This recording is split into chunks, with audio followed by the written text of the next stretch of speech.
네, 여러분 안녕하십니까. 뷰티풀 인터뷰 시간입니다. 오늘은 부동산 관련된 이야기를 좀 나눠보려고 하는데 더 투자 부동산 연구소의 김준영 소장님을 모시고 최근 지방선거 이후에 여러 가지 부동산 시장에 대해서 알아보도록 하겠습니다. 소장님 반갑습니다. 네, 안녕하세요. 네네. 오랜만에 우리 뷰티풀 나와주셨는데 구독자분들에게 간단하게 인사 좀 해주시죠. 최근에 지금 AI가 좀 유행하잖아요. 네네. AI 통해서 제가 실제 우리 현장하고 엮여서 한 책을 내봤거든요. 네네네. 그 책을 통해서 우리가 시장을 좀 더 이해할 수 있게 네네네. 좀 설명드리고자 합니다. 책이 요 책입니다. 집값은 이미 신호를 보내고 있다라고 되어 있는데 이 책의 내용을 제가 좀 살펴봤는데 소장님하고 AI하고 대화한 대화록이 여기 수록이 되어 있더라고요. 네, 그래서 앞으로 이제 현대 사회는 AI를 잘 다루는 사람이 경쟁력이 있다라고 하는데 그래서 아마 조금 더 읽기가 수월하지 않았나라는 생각을 하게 됩니다. 지방선거가 이제 끝났습니다. 물론 뭐 여러 가지 선거 뒤에 약간 좀 잡음이 좀 있긴 한데 어쨌든 선거 이후에 집값 향방에 대한 관심들이 굉장히 많이 있죠. 특히 서울 집값 전세가는 뭐 상승세를 계속 유지하고 있고 집값도 주간 거래 상황으로 봤을 때는 뭐 아주 미미하긴 하지만 어쨌든 약간 상승폭을 유지하고 있거든요. 이 전세값과 매매 가격의 뭐 큰 상승은 아니지만 이런 상승세 어떻게 계속 이어질까요? 어떨까요? 서울을 이해하기 위해서는 우리가 시장을 조금 과거로 좀 돌아가서요. 네네. 설명을 좀 드릴게요. 네. 원래 이제 서울 수도권이 상승하기 위해서는 참 시장 공급부터 시작합니다. 네네. 2008년부터 2013년까지 공급 줄어서요. 그 공급 환경이 상승 환경을 만든 다음에 시장이 움직이거든요. 상승 환경이 되게 되면 그 다음부터는 우리 상승 원인들 계속 바뀌어요. 그런데 이제 우리가 2015, 16, 17 계속하면서 원인들 계속 바뀌고요. 네. 결정적으로 2020년대 임대차 3법 있었죠. 네네. 그러면서 그때 전세가 크게 오르면서 우리가 이제 한번 올랐고요. 그 다음에 금리가 오르면서 시장이 좀 약세를 보였거든요. 그 과정에서 지금 우리가 뭐가 중요하면요. 원인들을 분석해 보면요. 서울 수도권은 대부분 다 후행성이 많습니다. 지나고 나면은 원인이 좀 나와요. 그런데 이번은 과거 우리 2013년처럼 다시 공급이 원인이 돼서 지금 시장이 들어오고 있거든요. 그게 지금 2027년, 8년, 9년까지 공급이었기 때문에 예전 수준으로 지금 2010년, 11, 12년 수준으로 지금 돌아가고 있거든요. 그러면서 원인이 지금 명확하게 보이기 시작합니다. 그래서 과거보다는 우리가 전망하기가 훨씬 더 쉬운 해가 돼 있는 거예요, 지금. 아, 전망하기가 오히려 쉽다? 네, 쉽습니다. 그러면은 소장님 얘기는 2008년, 2013년 이어지는 공급 부족이 그 후행적으로 뒤에 집값을 끌어올렸다면은 지금은 2026, 27, 28까지 없는 공급에 대한 그런 영향이 좀 앞당겨져서 오고 있다. 이렇게 봐야 되나요? 공급이 만든 상승 환경 만든 다음에 상승을 해야 되는데 지금은 그 전에 지금 공급이 그러니까 해결이 안 된 상태에서 다시 공급 부족이 오거든요. 그게 지금 만나면서 2013년과 비슷한 해가 지금 돌아오고 있다 이렇게 보시면 될 것 같습니다. 근데 이게 사실 그 공급 부족이라는 말을 우리가 한두 해 들은 건 아닌데 또 일부 이렇게 전문가들은 공급 부족이라는 거는 계속해서 누군가 신규 시장에서 집을 살려고 하는 사람이 있을 때를 가정을 하는 거지 그렇게 뭐 진짜 집을 안 짓는다고 당장 막 이렇게 공급 부족이 있는 건 아니다 또 이런 의견도 있는데 소장님이 보시기에는 이렇게 지금 26, 27, 28 서울 수도권의 공급이 이제 굉장히 적잖아요. 이게 사실은 그러면 그 뒤에 지금보다 훨씬 더 강한 상승이 올 수 있다 이렇게 생각을 하시나요? 어떻습니까? 이 공급 부족을 느끼는 그 체감이요. 언제냐면요. 우리가 이제 전세가 얼마나 부족해야 되는지가 먼저 나와야 되거든요. 그게 나오고 난 뒤에 공급 부족이 만났을 때 실제 체감하거든요. 근데 이제 우리가 작년과 재작년은 전세 어떤 부족이 그렇게 심하지 않았어요. 근데 작년 우리가 4, 4분기부터 전세 부족이 심화가 되면서 실제 시장에서 체감하게 부족을 느끼기 시작하거든요. 근데 그게 신규 공급과 만나서요. 네네. 더 심하게 느끼는 거죠. 아예 공급도 없는 데다가 그런 현상이 중복적으로 오니까. 네, 그렇습니다. 근데 시장 내부에 만들어 놓은 공급 부족이 외부의 어떤 신규 공급과 만나서 지금 더 부족함을 느끼는 겁니다. 네네네. 지금 말씀해 주셨던 내용이 책에도 보면 총 71페이지에 시장이 느끼는 어떤 체온? 뭐 이런 걸로 좀 설명을 아마 해주시는 것 맞습니다. 같아요. 예. 지금 서울시 같은 경우는 이번에 이제 오세훈 서울시장이 당선이 됐는데 부동산 규제 해소를 이제 약속한 반면에 이재명 대통령, 이재명 정부의 부동산은 부동산 불로소득 공화국에서 탈출하겠다. 이런 강력한 의지를 보이고 있어요. 약간 이제 뭐 중앙정부와 지방정부가 좀 얘기하는 내용이 많이 다르단 말이에요. 근데 서울 부동산을 두고 정책적인 충돌이 발생할 것으로 보이는데 정책 측면에서 부동산의 시장 방향성을 어떻게 보고 계십니까? 근데 지금까지 우리 정책이 시장의 어떤 방향을 정한 적은 한 번도 없거든요.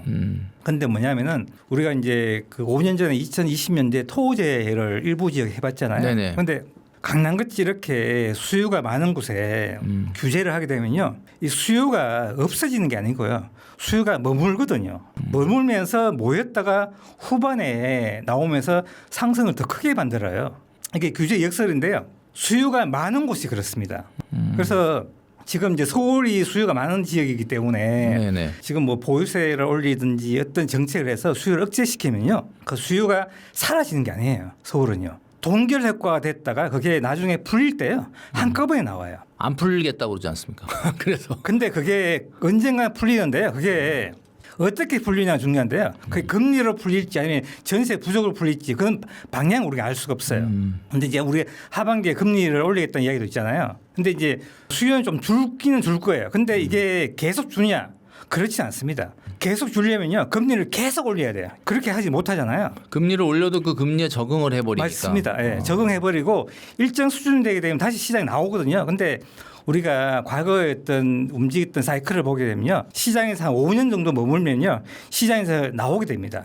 밖으로. 그러면 집을 사게 되거든요. 그 사이에 전세가 부족하다 하게 되면요, 전세에서 매매로 갈아타는 수가 생기게 되거든요. 그럴 가능성이 굉장히 농후합니다. 그런데 지금은 공급 부족과 만나기 때문에 지금은 어떤 정책의 시점이 그렇게 좋지는 않아요. 제가 볼 때는요. 그러니까 뭐 사실 지금 말씀해 주셨던 것처럼 시장 상황이 이렇게 좀 좋아 보이지는 않는 것 같은데, 세금 또 대출 규제 이런 카드들을 지금 뭐 다 꺼내고 있는 상황이라 문재인 정부 이기처럼 느껴지는 느낌을 받으시는 분도 많이 있을 것 같아요. 사실 뭐 세금, 대출 규제 뭐 이런 거에다가 지금 뭐 비거주 1주택자까지 거기다가 양도소득세는 뭐 이제 중과 유예가 종료가 됐고 장기 보유 특별 공제까지 손질, 이런 어떤 사실 나올 수 있는 카드는 거의 다 꺼내고 있는 듯한 느낌인데, 이게 약간 시장에는 뭐 당연히 이제 어떤 그 가격 동결 효과는 좀 있을 텐데, 이렇게 모든 대책을 내고도 성공하지 못하면 그다음에 어떻게 되는 겁니까? 이게 시장의 구조를 좀 이해하시면은 왜 실패할 수밖에 없다는 걸 알 수 있는데요. 우리가 강남이 우리가 이제 어떻게 움직이는지를 좀 이해하기 좋거든요. 네네. 이 강남은 우리가 새로운 공급을 통해서 우리가 할 수 있는 그런 땅이 별로 없잖아요. 재건축을 통해서 일부 공급을 늘리는데, 그러면은 그 많은 수요를 갖다 어떻게 감당했냐 우리가 보면요, 누가 했냐면 투자자가 한 거거든요. 네네. 신규 공급이 안 되니까 투자자가 들어와서 투자를 통해서 전세를 놓고요, 일정 상승이 되게 되면 다시 매도를 하면서 공급을 하거든요. 그런 식으로 우리가 시장이 돌아갔기 때문에 여기 이제 강남 같은 경우를 우리가 실거주 의무를 두고 규제를 통해서 우리가 투자를 못하게 하면요, 여기는 계속해서 압력이 높아져요. 그래서 원래 이제 수요가 많은 지역들이 대부분 다 자가 보유율이 낮습니다. 이건 우리만의 특성이 아니고요, 뉴욕도 그렇고 런던도 그렇고 캐나다도 그렇고 똑같아요.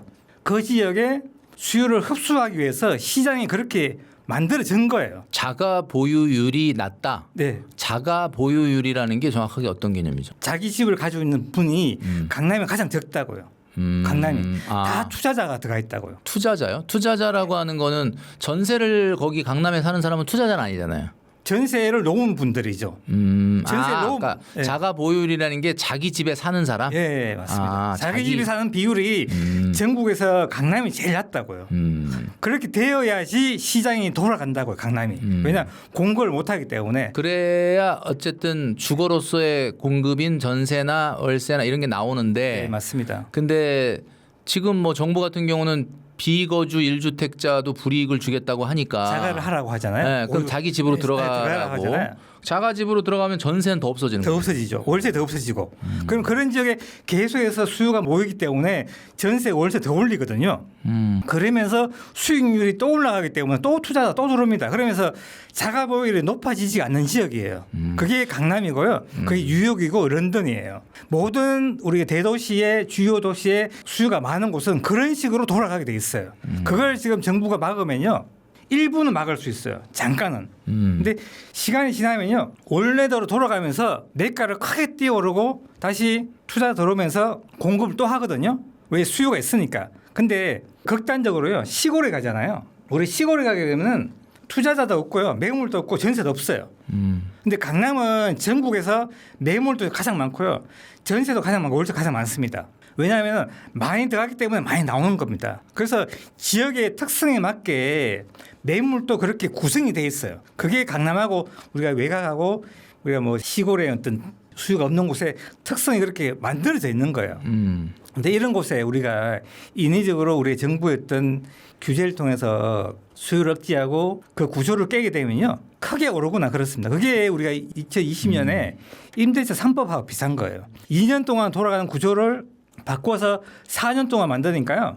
4년을 전세에 넣을 수 없는 투자자들이 다 빠지면서 전세가 확 감소했거든요. 그래서 폭등한 거거든요. 똑같은 원리입니다. 원리는요. 지금 그 소장님한테 제가 질문 딱 3개 던졌는데 3개의 질문을 던지고 들은 이야기는 일단 규제가 오히려 당장은 모르겠지만 조금 시간 지나서 훨씬 더 가격을 올리는 요인이 된다라고 이렇게 얘기해 주시는 것 같은데 그러면 이쯤에서 궁금해지는 게 뭐 집값이 뭐 영원히 안 오르게 할 수는 없겠지만 그러면 좀 이렇게 상승세를 조금 진정시키거나 안정시킬 수 있는 방법이 있다 그러면 어떤 방법을 써야 됩니까? 그게 2017년도에서 20년 사이에 우리 보게 되면요. 해답이 있는데요. 뭐냐면 2017년부터 18년 사이에 수도권이 20만 호 이상 공부하면서 3년 연속으로 공부했었어요. 아, 그때가 2019년? 17년부터 19년까지. 그럼 문재인 정부 때인데? 예. 그때는 시장이 수도권은 조금 안정이 됐었어요. 그리고 일부 지역은 역전세도 났었으면 2019년도에 예. 공급이 충분히 돼 있었거든요. 예, 예. 근데 이 공급을 계속해서 늘렸었어야 되는데 못 늘렸어요. 그 사이에 또 수요가 또 나오거든요. 그럼 다시 상승한 겁니다. 우리가 시장에서 안정이 되려면요. 과거에 어떤 경우가 있었냐면요. 2006년도에 거래가 폭증했습니다. 2006년. 네, 2006년도에 그리고 2021년도에 폭증했고요.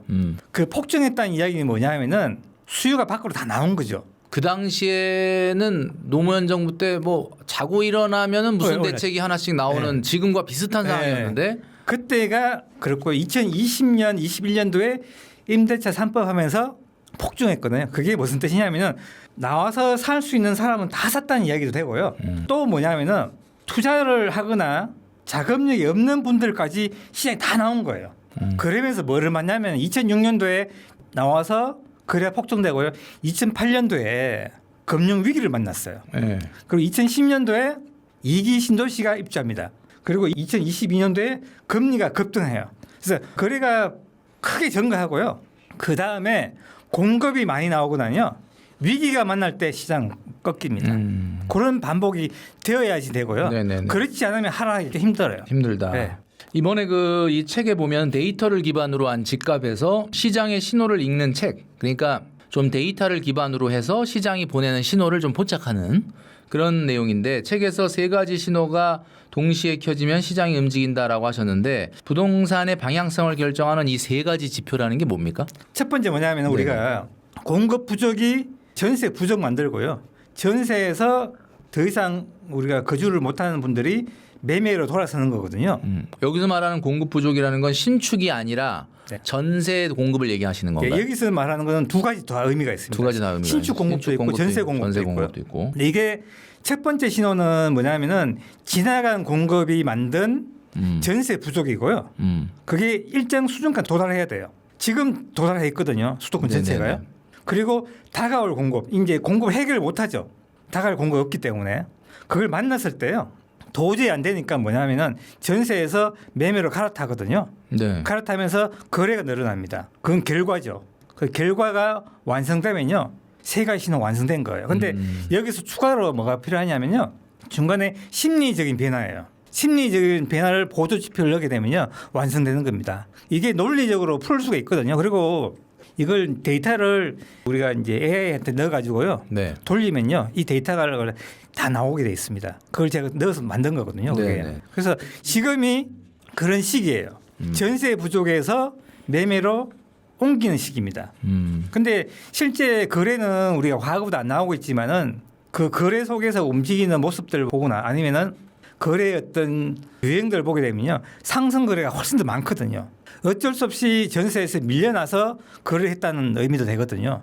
그렇기 때문에 지금은 그 신호가 명확하게 지금 들어왔다 이렇게 보는 겁니다. 그 현재 서울 부동산 거래량은 전년도에 비해서는 거의 거래가 반토막 수준으로 지금 내려와 있는데 이 신호는 어떤 신호일까요? 그러니까 이거는 거래량이 일단 거래 자체가 사실 지금 여러 가지 제도로 묶어놨기 때문에 서울 같은 경우는 거래하기가 굉장히 뭐 대출 규제도 있지만 토지 거래 허가도 받아야 되고 맞습니다. 이 집을 사는데 2번씩 관공서에 가가지고 허가를 받아야 되는 이런 상황인데 이렇게 되다 보니까 거래량이 줄었는데 이 신호를 어떻게 우리는 해석을 해야 됩니까? 정부가 저는 조금 시장의 방향을 조금 잘못 잡았던 게 뭐냐면은 거래를 죽여서 우리가 시장을 안정시키는 게 아니고요. 거래를 해서 안정시켜야 되거든요. 근데 서울 수도권은 거래를 줄이면요. 시간이 지나면 뒤에 나오거든요. 그렇기 때문에 지금의 거래량은 그렇게 중요하진 않습니다. 왜냐하면 인위적으로 줄였거든요. 자연스럽게 줄어야 되거든요.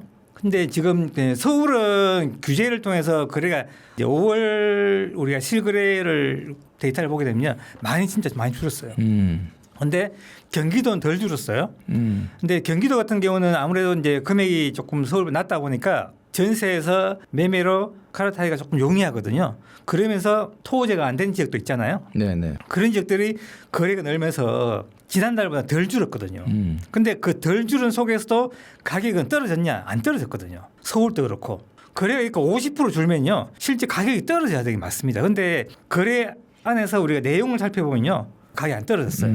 그렇기 때문에 지금의 거래량은 인위적으로 줄었기 때문에 거래량 자체는 큰 의미를 갖고 있을 필요는 없다고 생각합니다.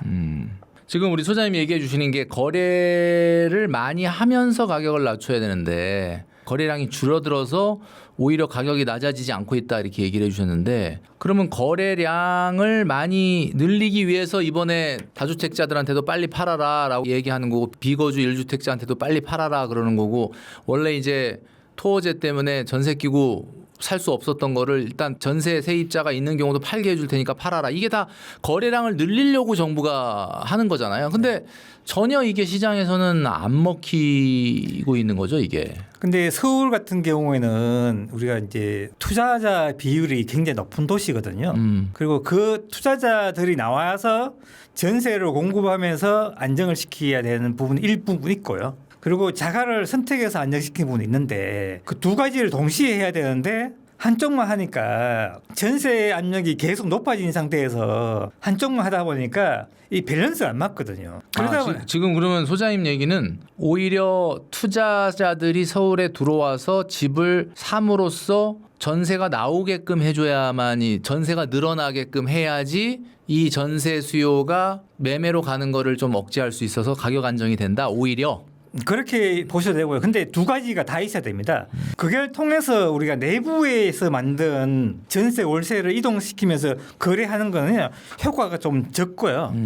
효과를 크게 하려면요. 신규 공급이 들어서 시장을 우리가 안정시키는 게 훨씬 크거든요. 근데 지금 당장의 시장에 우리가 안정을 시키려면은 투자자의 도움도 필요하다는 겁니다. 근데 그걸 하지 않으면요 시장에서 우리가 만들어낼 수 있는 공급이 신규 공급이 없기 때문에 전세 압력이 계속 올라가면서 그게 외곽으로 퍼져나가거든요. 근데 지금은 어떤 정책을 해도 지금은 제가 볼 때는 방법이 없어요. 일시적인 효과가 있어도 길게 보면 효과가 없다. 왜냐하면 공급이 없기 때문에 그렇습니다.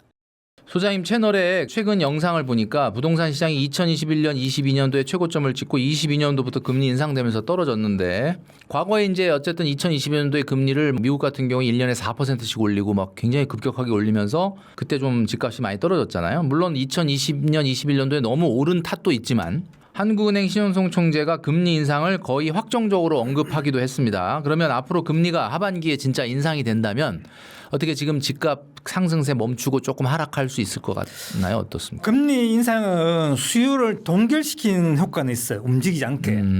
더 이상 올라가는 거를 네. 딱 막는 역할은 분명히 있습니다. 동결 효과는. 근데 이게 오래 가지 못해요. 문제는. 근데 동결 효과를 지속시키려면은 계속 금리를 올려요. 계속 올려야 되거든요. 그게 문제거든요. 그거는 뭐 경제가 그럴 수 있는 정도는 그런 환경이 아니니까. 아니죠. 근데 우리가 이거 이제 금리를 잘 봐야 되는 게 뭐냐면요. 우리가 2022년, 23년도에 금리를 올릴 때요. 지방에서 금리 효과가 전혀 없던 곳도 있습니다. 금리가 무한하게 올랐던 곳도 있어요. 그 지역이 어디냐면은 되게 작은 소도시인데 공급이 전무했던 지역이었어요. 금리 효과는 공급에 반비례해요. 효과가. 공급이 많은 지역들은 효과가 엄청 크게 나옵니다. 그게 이제 부산하고 대구고요. 부산하고 대구가 공급이 많은 상태에서 금리 인상을 맞아줬기 때문에 하락이 엄청 길었거든요. 하락폭도 엄청 컸습니다. 금리가 집값에 가장 직접적인 영향이긴 한데 공급이 많아지면은 효과가 좀 반감된다. 공급이 많은 상태에서는 올라가면 배가 되고요. 네. 공급이 없는 상태에서 금리 올리게 되면 반을 줄죠. 효과가요. 근데 공급이 전무한 상태에서 금리를 올려도요. 효과는 효과가 없다. 없을 수 있습니다. 그게 2022년도에 작은 도시 몇 군데에서 그런 현상이 있었습니다. 이 금리는 우리가 시장의 방향을 돌리는 게 아니고요. 일시적인 효과이기 때문에 어떤 수요가 다시 일어날 수 있는 환경이 바뀌면요. 회복이 굉장히 빨리 올 수 있습니다. 그게 어디냐면 서울에 있어요. 서울이 금리를 올렸다가 우리가 2.5% 내렸죠. 내리니까 금세 우리가 수요가 회복되면서 시장이 빨리 움직였거든요. 공급은 달라요. 공급은 회복 속도 느리고요. 금리는 회복 속도가 굉장히 빠릅니다. 차이는 있습니다. 지금 금리가 뭐 가장 집값에는 큰 영향을 주는 팩터인 건 분명한데 공급에 따라서 그것이 반감되기도 하고 배가 되기도 한다. 이런 이야기를 해주셨습니다. 책에서 보면은 또 한국 부동산이 좀 특별한 이유로 이제 전세 제도를 꼽아주셨습니다. 뭐 이게 전 세계에 알려진 바로는 우리나라하고 한 개 국가인가 뭐 한두 개 정도밖에 없는 특이한 제도가 바로 전세 제도인데 이 전월세 시장이 지금 매물이 이제 없어서 난리인데 이게 과연 지금 현장에서 우리는 체감을 우리가 지금 직구하러 다녀보질 않으니까 우리 구독자분들이 다 집을 사겠다고 이사하겠다고 하시는 분들이 아니니까 없다는 게 어느 정도 없는지 그리고 이런 매물 감소 문제를 해결하지 않으면 집값도 당연히 올라갈 텐데 당장 해결될 수 있는 건지 지금 현재 얼마나 없습니까 전세가 지금 만약에 1000세대 정도 1000세대면 굉장히 대단지인데 거기에 전세가 한두 개밖에 없습니다. 한두 개 네. 이게 정상적이라 그러면 몇 개 정도 이렇게 있어요 1000세대면 정상적이라면은 한 3, 40개 5% 정도 있어야 돼요. 5%. 네. 그러면 한 50개. 네, 50개 있어야 돼요. 1000세대면 50개 정도는 전세가 있어야 되는데 지금 두세 개요? 두세 개 있습니다. 어, 심각한 거죠. 진짜 좀 없네. 네. 그 대신에 그러면 대신 전세는 없다 그러면 월세 같은 건 좀 많이 있어요. 월세는 전세보다는 조금은 더 있는데 조금 더 있고. 네. 근데 그것도 그것도 그렇게 많지는 많지는 않습니다. 않다. 그거 심각한 거죠. 그런데 그러면 이게 늘 수 있느냐? 늘 수 있는 환경도 아니에요. 이제 투자자 다 빠졌죠. 공급도 없죠. 공급이 들어와도 공급 속에 투자자가 들어야 되는데요. 그러니까 투자자라는 개념이 지금 소장님이 얘기해 주신 투자자라는 개념이 내 집에 거주하지 않지만 전세 끼고 사는 사람이 나와야 되는데 네. 전세 끼고 사는 사람 다 지금 못하게 만들었지 않습니까? 맞습니다. 예. 그러면은 아예 공급은 없어지는 거네요. 이러면서 전세 제도라는 것 자체가 없어진다는 얘기가 있는데 소장님 어떻게 보십니까? 전세 제도는 없어지는 건 맞는데요. 근데 이게 시장이 결정해야 돼요. 왜 시장이 결정해야 되냐면 우리가 지방에 가면요 전세가 없습니다. 지금도요. 왜냐하면 다 월세예요? 전세가 없어요. 그러니까 다 월세. 월세입니다. 대부분 다. 왜냐하면 전세는 매가 상승이라는 그걸로 나오는데 그 가치가 있어야 그런 네. 걸 하는 사람이 나오는데. 그렇죠. 근데 매가 상승이 안 되면은 투자자가 없고요.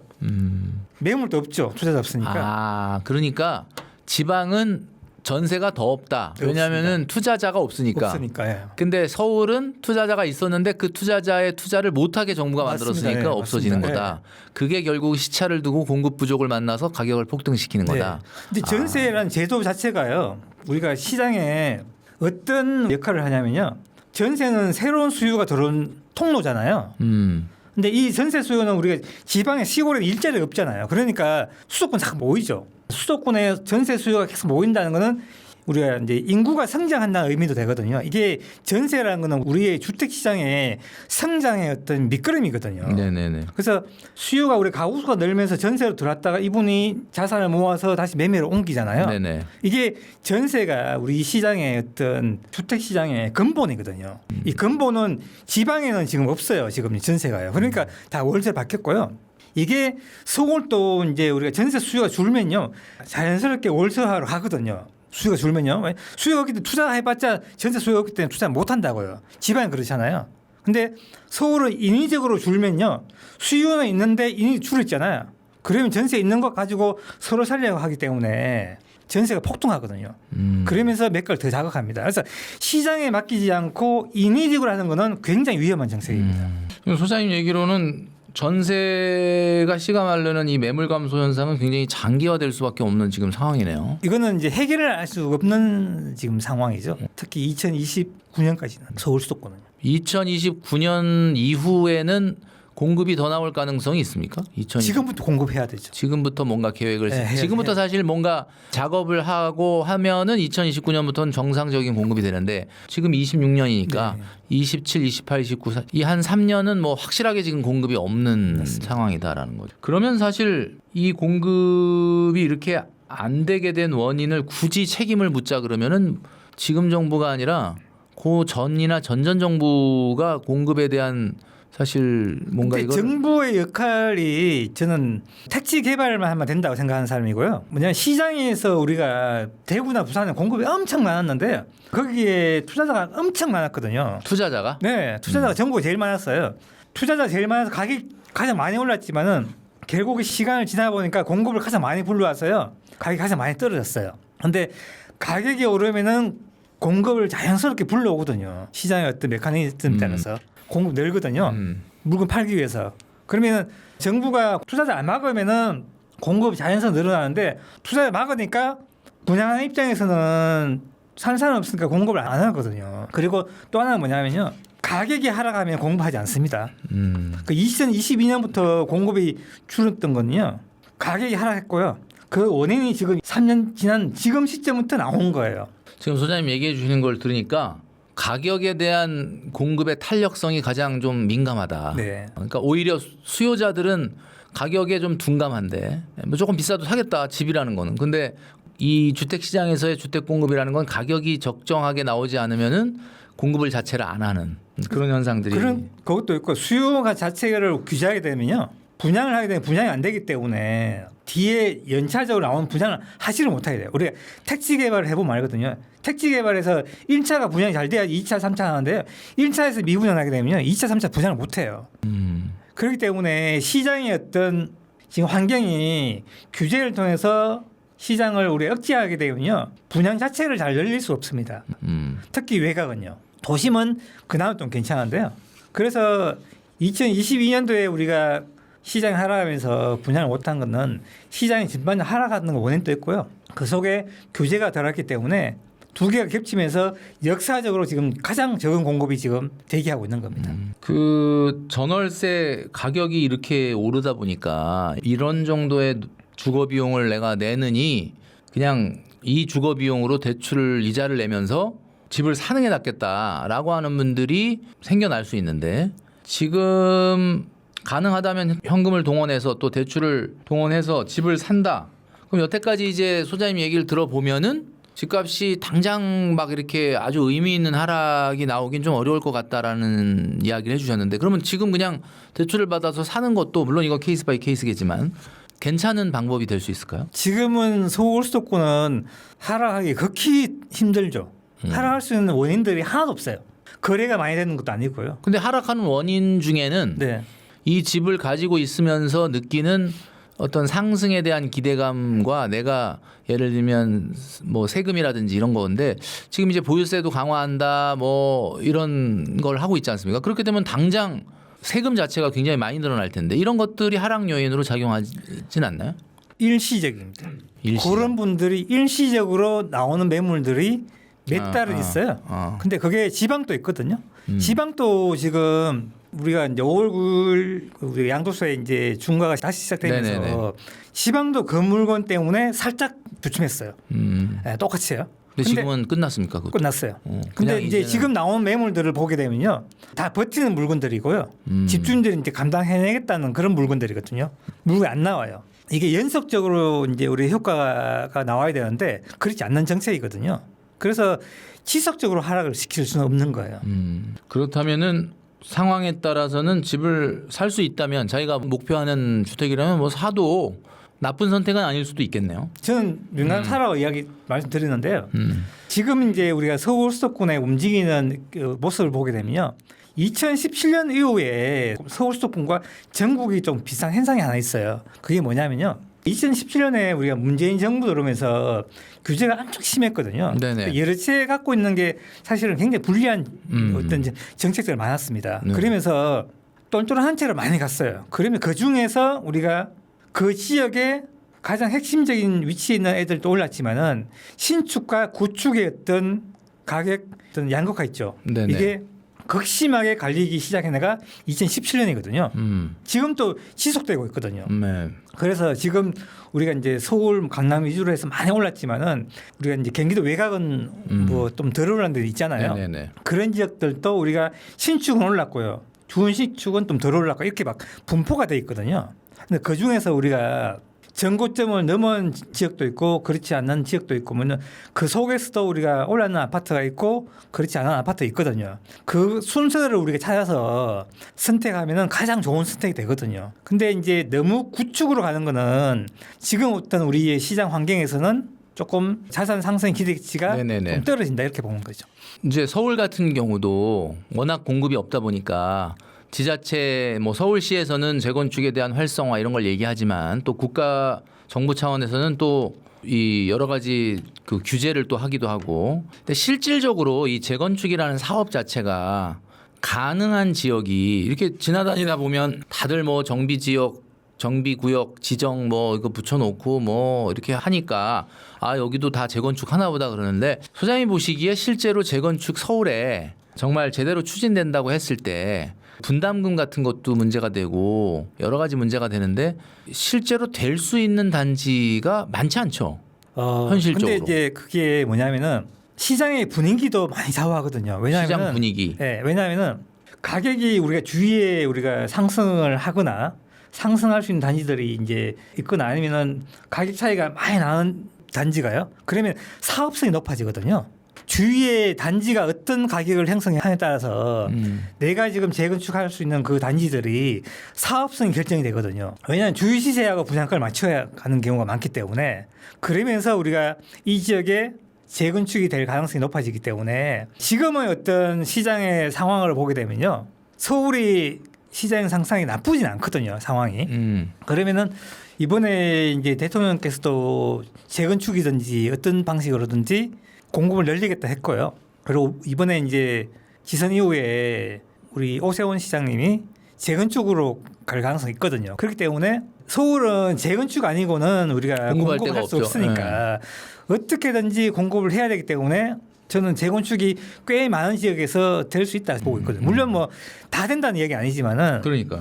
확률적으로 조금 더 많이 된다 이렇게 좀 보고 있습니다. 네네. 그 수도권, 서울 외곽 등의 부동산 가격이 이제 전세가율이 가장 중요한 지표라고 얘기하셨는데, 전세가가 지금처럼 이렇게 상승하면 이 상승세가 말씀하셨던 서울뿐만 아니라 경기도 외곽 그 이후까지도 확장될 수 있다고 봐야 될까요? 서울 수도권은 우리가 이제 과거의 어떤 사이클을 보게 되면요, 외곽까지 다 번졌던 게 때가. 대부분이에요. 네. 근데 이 전세가율이 어떤 의미를 가지고 있냐를 잘 살펴봐야 되는데요. 이 전세가율은 공급이 부족한 게 누적돼 만드는 하나의 어떤 지표거든요. 공급이 누적돼서 만든 겁니다. 1, 2년 정도 아니고요. 길게 누적돼서 만든 환경이기 때문에 이 환경을 깨기 위해서는 공급이 굉장히 많이 들어가야 되거든요. 그런데 지금은 어떤 공급 환경이 이 전세가를 계속 높이는 환경이거든요. 갭을 좁힌다는 거는 매매가와 전세가의 차이가 없다는 거잖아요. 전세를 거주하는 입장에서는 별 차이도 없는데 그냥 매매하지 이렇게 되거든요. 근데 우리 강남과 다르게 강남은 투자자로서 우리가 많은 관점에서 바라보지만은 외곽은 실수요자들이 움직이는 시장이기 때문에 이 전세와 전세 가격이 굉장히 중요하거든요. 전세 가율이. 그래서 전세 가율이 높다는 거는 그 지역에 공급이 전무하다는 이야기도 되고요. 이게 어느 정도 한계에 왔다는 의미도 되거든요. 그래서 과거에 우리가 시장이 바뀔 때요. 서울은 전세가율이 62%에서 턴했거든요. 그리고 인천은 68%에 턴했습니다. 그게 턴했다는 건 어느 쪽으로 턴을 한 거죠? 플러스 턴했습니다. 플러스로. 그게 2013년도였어요. 근데 이제 인천 같은 경우에는 68%에서 움직이는데요. 전세가율이 지금 딱 68%에 와 있어요. 그리고 경기도도 딱 지금 62%와 있고요. 지금 이제 서울은 지금 한 50% 정도 되나요? 네, 서울은 50%밖에 안 됩니다. 서울은 매매 가격이 만든 전세 가율이기 때문에 서울은 공급하고 다른 시장이에요. 서울 시장을 우리가 공급으로만 해석할 수는 없습니다. 서울 시장은 공급으로 해석 안 되고요. 우리가 자산 시장을 우리가 보면서 해석을 해야 되는데 투자로 봐야 돼요. 투자로 봐야 된다. 네, 투자로 봐야 됩니다.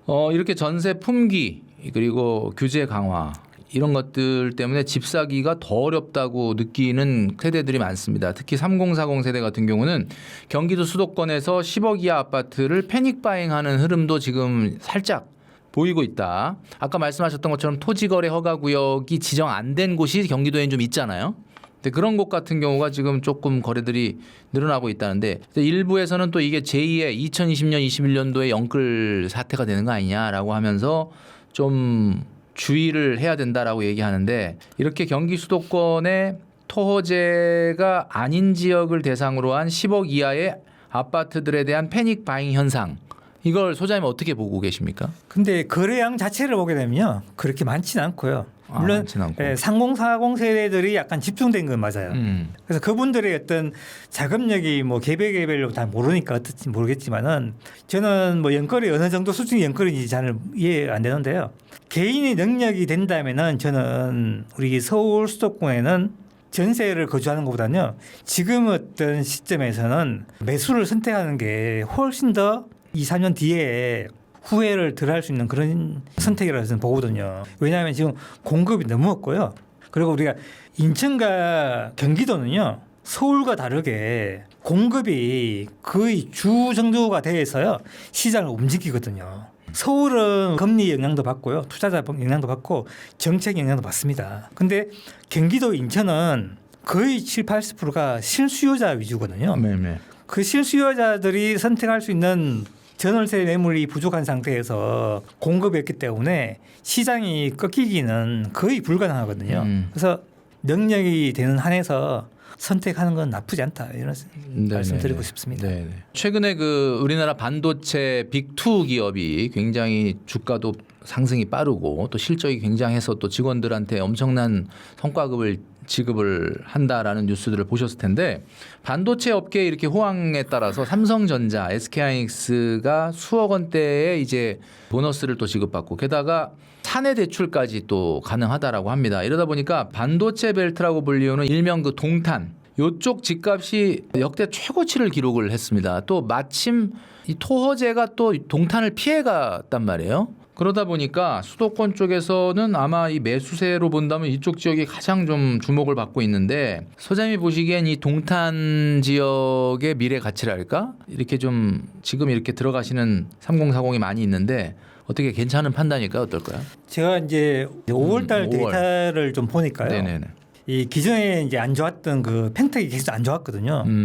평택도 이제는 조금 움직이고 있어요. 동탄뿐만 아니라 평택. 네, 평택도. 그래서 동탄은 원래부터 조금 많이 올랐을 거예요. 동탄은 화성은. 근데 이제 평택까지 움직인다는 거는 시장이 전반적으로 우리가 그 반도체 벨트라고 할 수 있는 그 전 지역을 지금 자극하고 있다 봐야 되거든요. 평택 같은 경우는 토호제도 아니고 경기도의 중심지도 아니고 실거주 의무도 없지 않습니까? 네. 공급도 많았고요. 그래서 그동안 공급 때문에 계속 약세였거든요. 이 약세가 지금 끝나고 시장이 지금 반등 기미가 보이거든요. 그게 이제 동탄보다 입지 여건이 좀 안 좋잖아요. 근데 이런 지역까지 지금 움직인다는 거는 전반적으로 시장이 좋아지고 있다는 증거이기도 하거든요. 네네네. 물론 삼성에서 뭐 인센티브도 제공하고 이랬지만은 전반적인 분위기가 서울 외곽으로 약간 퍼져나가는 경기도 외곽으로 퍼져나가는 그런 분위기 속에서 지금 이런 이제 인센티브가 나왔기 때문에 그게 좀 더해졌지 않나 이렇게 생각되거든요. 예. 하여튼 뭐 여기뿐만 아니라 SK 하이닉스의 셔틀 버스가 지나가는 곳이 또 좀 들썩들썩한다. 이 아마 이천에서 이제 퇴근하시는 분들 버스가 아마 강동구로 들어오는 것 같아요. 네. 보니까 그쪽이 또 많이 올라간다라는 이야기가 있는데 어쨌든 뭐 당연히 뭐 이거는 뭐 자연스러운 현상이죠. 돈을 많이 버는 기업들과 가까이 있다 그러면 집값이 당연히 올라갈 수밖에 없는 그런 상황인데 또 이제 여태까지 상승에 대한 이야기를 많이 했는데 하락 시그널에 대해서도 한번 여쭤보고 싶거든요. 뭐 집값이라는 게 또 오르기도 하지만 또 떨어지기도 하는 거니까 책에는 서울 집값이 빠지기 전에는 항상 거래가 폭증한다라고 또 하셨어요. 그러니까 이게 상식적으로는 좀 반대 개념. 막 거래가 폭증하면은 무조건 가격 상승하는 거 아니야 이렇게 얘기했는데 거래가 이렇게 폭증한 다음에 좀 하락이 나오는 경우도 있다라고 하셨는데 그게 어떤 경우에 그렇습니까? 두 번의 어떤 시점에서 우리가 과거 사례에서 볼 수 있는데요. 네네. 그게 2006년이었고요. 이번에 2021년이었습니다. 거래가 폭증했다는 그 의미는요. 수요가 다 나왔다는 의미고요. 시장에. 그리고 그 폭증한 가운데 원래 그 지역에 100이 나와야 하는데 150%, 160% 났다가 그 60%가 뭐냐면은 투자자일 가능성도 크고요. 그리고 한 번도 집을 해보지 않는 투자해보지 않는 분들 아니면 자금력이 약한 분들 이런 분들이 막 섞여 있거든요. 그런 분들이 2008년도에 금융위기를 맞았고요. 2022년도에는 금리 인상을 맞았어요. 네네. 그런 분들이 못 견딘 거죠. 위기를. 그런 분들이 물건을 던지면서 하락이 나온 거거든요. 그래서 여기에서 가장 중요한 건 뭐냐면요. 일시적인 우리가 위기를 만나는 것보다요. 공급을 만났을 때는 하락이 더 길어집니다. 근데 우리가 지방 같은 경우에는 공급에 의해서 하락하기 때문에 하락이 굉장히 길어요. 대구도 지금 4년째, 5년째 지금 하락하고 있거든요. 부산도 지금 뭐 3년, 4년째 하락하고 있고 공급에 의한 하락이 왔을 때 시장이 더 오래 가는데요. 서울 수도권 같은 경우는 공급에 의해서 하락한 거는 2010년도에 2기 신도시밖에 없거든요. 2008년도 금융위기, 2010년도에 동탄 우리 1기 신도시 입주, 2012년도에 유럽 재정위기 이 세 개의 복합적인 원인들에서 하락이 좀 길었어요. 근데 우리 2022년도에는 금리가 올라가면서 급하게 떨어졌다가요. 금리는 떨어뜨렸죠. 그러면서 위기에 탈출한 분들이 시장에 이제 빠져나가고 나니까요. 금방 반등한 겁니다. 수요가 돌으면서. 차이는 뭐로 하락했냐예요. 거기에 따라서 우리가 반등 속도는 좀 다르다. 그래서 하락하기 위해서는요. 반드시 거래가 폭증해야 되고요. 그 다음에 위기를 만나야 된다. 그게 위기가 공급의 위기든지 아니면 금융의 위기든지 금리 위기든지 만났을 때 시장에서 견디지 못하고 마이너스 던진다. 뭐 이렇게 해석하면 될 겁니다. 또 이제 소장님 같은 경우는 또 직접 발로 뛰면서 현장을 또 많이 보시는 분이고 현장의 베테랑이신데 특히 이제 지방 같은 쪽에 이제 그 부동산에 대해서 또 많이 연구를 하시고 또 실제로 많이 현장에서 이렇게 뛰시는 분인데 지방의 경우는 좀 서울과는 좀 다른 패턴이다라고 이 책에 얘기를 해주시고 그 전에 나오셨을 때도 그런 얘기를 해주셨는데 이재명 정부 임기 내에 전국의 아파트 그러니까 서울 수도권 얘기를 지금 우리가 많이 했는데 서울 수도권 우리 영상 보시는 분들 중에는 또 왜 자꾸 서울 수도권만 얘기하냐 이렇게 얘기하시는 분이 있을 수도 있지 않습니까? 지방 같은 경우는 좀 패턴이 다르다고 하셨으니까 앞으로 가격 흐름이 지방은 어떻게 흘러갈 것으로 예상하십니까? 지방도 우리가 작은 도시들은 벌써 움직이는 곳이 굉장히 많고요. 작은 도시 작은 도시 우리 알지 못하는 작은 도시가 뭐 어디냐면 전주, 진주, 작년 같은 경우 우리가 뭐 상주, 문경, 안동 뭐 이런 우리 관심이 별로 없는 도시인데요. 네네네. 작년 같은 경우 우리가 서울보다 더 상승 많이 했던 지역이 어딘지 아세요? 상주가 전국 상승 상주요? 네, 1위 했어요. 경상북도 상주. 네, 상주였어요. 곡감. 네, 곡감. 자전거 타는 그런 도시잖아요. 그게 1등했어요. 이유가 뭘까요? 공급 없어서. 공급이 없어서. 네. 공급이 계속 눌리다 보니까 그게 한계가 온 거죠. 근데 지금 올해 제가 보니까요. 올해 부동산 원 기준으로 우리가 서울이 1.63% 상승했다 되어 있는데요. 수도권 같은 경우는 서울보다 더 상승한 지역이 구리, 광명이 더 상승 많이 했고요. 네네. 지방에는 우리가 창원 성산구라든지 진주, 안동 이런 지역들이 상승을 높았어요. 근데 이게 지방은 공급이 거의 다라고 할 수 있습니다. 해석할 때 공급이 줄면은 거의 다 상승하거든요. 근데 지금 공급이 전국적으로 지금 2026년부터 줄기 때문에 지방도 이제 곧 상승장으로 들어갔는데요. 빨리 들어간 곳이 작은 도시고요. 조금 늦은 곳이 어디냐면 대구하고 부산하고 광역시예요. 그리고 충북은 지금 벌써 움직이고 있고요. 지역마다 약간 시차는 있지만은 대부분 다 상승장으로 돌았다. 그렇게 보시면 될 것 같습니다. 책에 보니까 대구 이야기가 있더라고요. 대구도 그동안 굉장히 어려웠는데 좀 상승으로 전환할 수 있다고 봐야 될까요? 앞으로는? 네, 맞습니다. 지금 상승 작년 같은 경우에는 신축 위주로 조금 많이 올랐고요. 네네. 지금은 이번에 규제가 나오면서 이 몇 달간 약간 주춤해서 우리가 부산도 그렇고요. 근데 요 시기 지나면은 다시 상승을 하거든요. 정책의 어떤 일시적인 효과가 전국에 똑같이 있을 거예요. 여기 한 3개월 지나니까 다시 원래대로 돌아가면서 상승 환경으로 지금 만들어지면서 조금씩 움직이고 있습니다. 그래서 제일 지방에서 이제 광역시 중에 제일 빠른 곳이 울산이고요. 울산. 네, 울산은 한 2년 전부터 올랐고요. 네. 그리고 그 다음에 이제 부산이고 나머지 지역들이 조금 이제 후행해서 따라하고 있죠. 네, 그렇습니다. 지방 부동산은 이제 서울 수도권 얘기를 너무 많이 하다 보니까 조금 이제 잘 모르시는 분도 있었는데 지방은 분위기가 서울하고 좀 다른 패턴을 보인다. 근데 이제 아까도 언뜻 얘기해 주셨는데 지방 부동산은 아무나 접근하면 안 된다. 조금 서울하고는 다른 면이 있다. 지방 아파트 같은 거를 고를 때 좀 주의해야 될 점이 있다. 그러면 어떤 게 있을 수 있을까요? 네, 지방 같은 경우에는 우리가 인구가 줄고요. 수요가 줄기 때문에 선택의 폭을 좁혔어야 돼요. 왜냐하면은 과거에 우리 2011년도에서 지방이 상승할 때 그때는 구축까지 다 올랐거든요.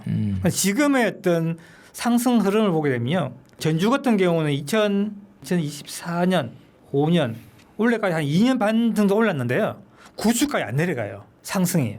왜냐하면은 지금은 경기 사정이 반도체 쪽에는 굉장히 좋지만은 나머지 쪽은 우리가 경기가 엄청 안 좋잖아요. 이런 분들이 이제 소득이 낮는 분들이 선택하는 저가 아파트 있죠. 그쪽 안 올라요. 그리고 또 지방은 우리가 이제 인구가 줄고 수요가 줄기 때문에 그쪽까지 수요가 밀려가지 않거든요.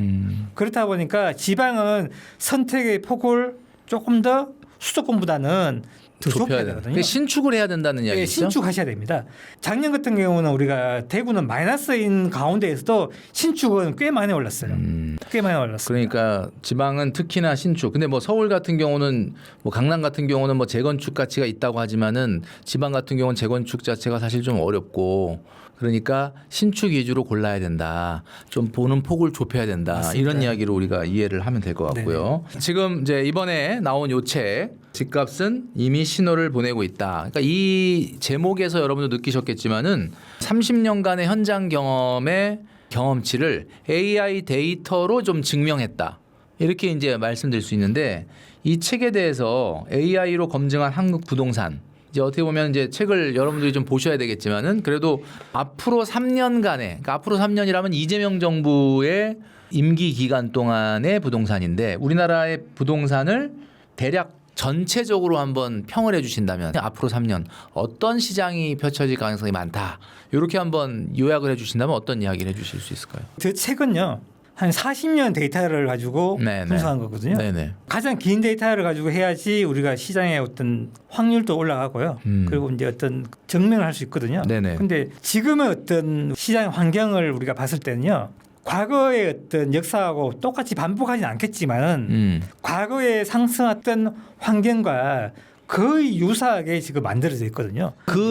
지금 과거하고 되게 요 지점이 비슷하다라고 말씀하셨던 그 지점은 과거에 몇 년도를 얘기해요? 2009년 10년 요 사이입니다. 2009년 10년. 네, 10년. 우리 위기를 지나고 9년, 10년, 11년, 12년 이렇게 가는 과정인데요. 그 과정하고 굉장히 유사하고요. 근데 지금 시간이 뭐냐면은 그때보다 조금 더 빨라요. 빠른데 공급은 빠르고요. 수요는 조금 느립니다. 왜냐하면 규제를 통해서 거래를 줄였기 때문에 수요의 어떤 움직임은 조금 더 느리고요. 공급이 주는 속도는 과거보다 더 빨라요. 그 두 개가 겹쳐 있기 때문에 그리고 그것을 통해서 만들어 놓은 우리가 전세 수급 데이터라든지 여러 가지 데이터들이 과거하고 거의 똑같습니다. 전세 가율, 전세 수급 단지 다른 거는요. 거래 양밖에 없습니다. 결과죠. 그래서 우리가 2027년, 8년, 9년도에는 과거와 물론 똑같지는 않겠지만은 과거와 같이 만들어 놓은 환경이 상승 환경과 굉장히 유사하기 때문에 떨어지기는 굉장히 힘들다. 그래서 이제 실수요자분들은 저는 반드시 조금 선택을 하라고 말씀드리고 싶고요. 물론 투자자는 뭐 더 이런 말씀 드리고 싶지 않습니다. 왜냐하면 규제하게끔 세금 문제가 있기 때문에 실거주 입장에서는 지금은 반드시 선택을 해야지 후회하지 않는다. 그리고 전세 사시는 분들은 지금보다 2년 뒤, 2년 뒤, 4년 뒤가 훨씬 더 전세는 많이 올라가 있을 겁니다. 그럼 분명하거든요. 바꿀 수 있는 게 없어요. 그렇기 때문에 전세가 만기되는 분들은 매매로 갈아탄 것을 고려를 해봐라. 좀 그렇게 말씀드리고 싶습니다. 네네네. 네, 오늘 김준영 소장님 모시고 지금 최근에 벌어지고 있는 아파트 부동산 시장에 관한 여러 가지 이야기 그리고 책을 좀 소개시켜 주셨는데 30년간 현장의 베테랑으로 현장에서 뛰시면서 AI가 찾아낸 부동산 매매 타이밍에 관련된 책을 또 소개를 해주셨습니다. 오늘 여러 가지 이야기 많이 해주셨는데요. 소장님 나와주셔서 감사합니다. 네, 감사합니다. 네.